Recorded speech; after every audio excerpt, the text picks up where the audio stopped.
Intindihan kita sapagkat natural lang sa mga nagsisinungaling.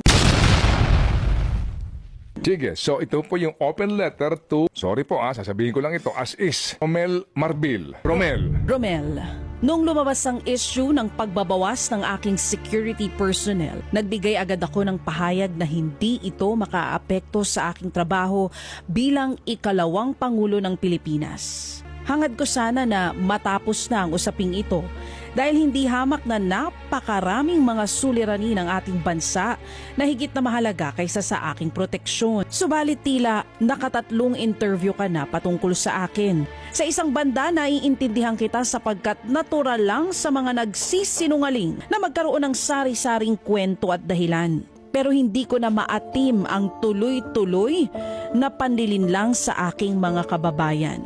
Uulitin ko, wala akong problema sa pagbawi sa mga PNP personnel bilang security team ng Office of the Vice President. Kaya kong magtrabaho ng walang security. Ngunit may problema ako sa mga kasinungalingang ipinapahayag sa taong bayan. Lalo na kung ang mga kasinungalingang ito ay mula mismo sa pinakamataas na opisyal ng kapulisan. Iisa-isahin ko. Una, ang Vice Presidential Protection Division na isinailalim sa PSPG ayon sa utos ng NAPOLCOM ay sadyang ginawa para hindi pakialaman na mga tulad mo ang security ko at ng mga susunod na vice-presidente ng bansa. Malinaw ito sa mga dokumento ng NAPOLCOM at PNP. Pangalawa, and I quote, he said local police also augment Duterte's security every time she visits provinces. End of quote. Kaya nga may VPPD para walang hablutan at hindi maabala ang trabaho ng lokal na pulis.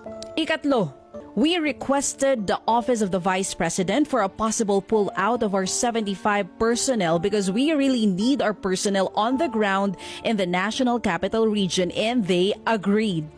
Walang request na nangyari. Sinabihan lamang ng PSPG ang OVP na kukunin nila ang mga personnel. Hindi na kami nakipagtalo dahil ikaw naman ang batas, di ba? Kasunod nito ay lumabas na ang relief order na iniutos mo. Ito ay base na rin sa dokumento ng PNP. And I quote, we don't see any threat against the Vice President so we need to reduce the people if they want more, then we will add it if they request it. End of quote. Hindi ba't mayroong malisyosong pagpapalabas ng video footage nung ako'y nasa NAIA, kuha sa isang lugar kung saan pawang mga empleyado lamang ng paliparan at piling mga tao ang maaaring nandoon. Hindi nabaling ako, ngunit nakuha at naisapubliko rin sa naturang video ang aking asawa at mga menor de edad na anak na naging isang malaking banta sa kanilang seguridad.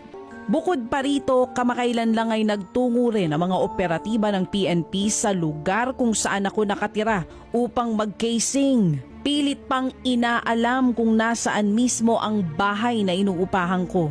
Bahay kung saan rin nakatira ang aking mga anak. Kung hindi ito napigilan ng mga nagbagandang loob na opisyal ng Homeowners Association, hindi ko na alam kung ano pa ang maaaring mangyari. Ano ba ang ibig sabihin ng threat sa iyo? Ang banta ba ay maaari lamang magmula sa mga external elements? Hindi na ba threat kung ang harassment ay nanggagaling mismo sa mga tauhan ng gobyerno? Isa pa, sinasabi mong walang threat pero pwedeng mag-request ng dagdag na personnel. Ano ba talaga? Kung talagang wala kang nakikitang banta laban sa akin, bakit nagtira ka pa ng 45 na tauhan ng PNP na ikaw ang pumili? Tandaan mo, pagdating sa seguridad ng aking pamilya, ako ang makakapagsabi kung sino ang karapat-dapat, hindi ikaw.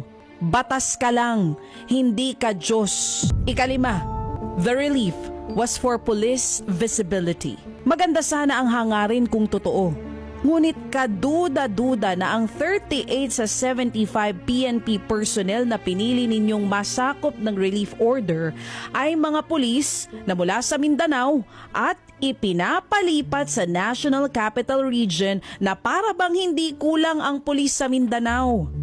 Simula nang maging mayor ako ng 2010, nandyan na ang issue ng kakulangan ng pulis. Hindi mo mahahabol ang police to population ratio mo sa pagkuha ng security ko.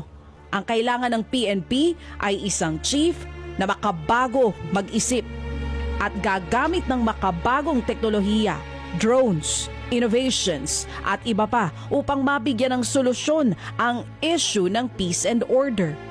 Kung kaya niyong ilagay sa alanganin ang aking seguridad, nag-aalala ako sa uri ng harassment na kaya ninyong gawin sa karaniwang taong bayan. Tulad na lang ng intimidation sa mga ordinaryong mamamayan para sa service ng warrant of arrest para kay Pastor Quiboloy sa Davao City kamakailan. Ang relief ng mga PNP personnel ay dumating pagkatapos ko mag-resign sa DepEd. Pagkatapos ko inihambing ang SONA sa isang catastrophic event at pagkatapos lumabas ang cocaine video. Let us spare our people from all the lies. Let us call it what it is, a clear case of political harassment. Ito ay malinaw. Lalo na't ang saklaw ng relief order ay mga tauhan ng PNP na mayroong trust and confidence ko dahil kung hindi sila security ni Pangulong Rodrigo R. Duterte mula pa noong 2016 ay security ko na mula pa noong 2007. It was obviously a targeted list and a targeted maneuver, nothing else. Masyado na atang mahaba ang sulat ko.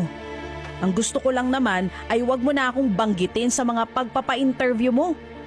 Unahin na natin ang pagtulong sa mga nabaha, ang pakikiramay sa mga namatayan, ang mga may nakamamatay na sakit na nagdarasal ng dagdag pa na mga araw, pagtutok sa kahirapan at gutom at marami pang ibang problema ng lipunan. Para sa bayan, Sara Zimmerman Duterte. P.S. Asahan mo ang sulat sa pagbabalik ng 45 na pulis na pinili mong manatili sa akin dahil hanggang ngayon talamak pa rin ang droga at krimen at nananatili ang takot ng mga Pilipino sa mga daan. Sana naman makatulong ito sa trabaho mo at laging tandaan para hindi magkabuhol-buhol ang kwento mo, laging magsasabi ng totoo.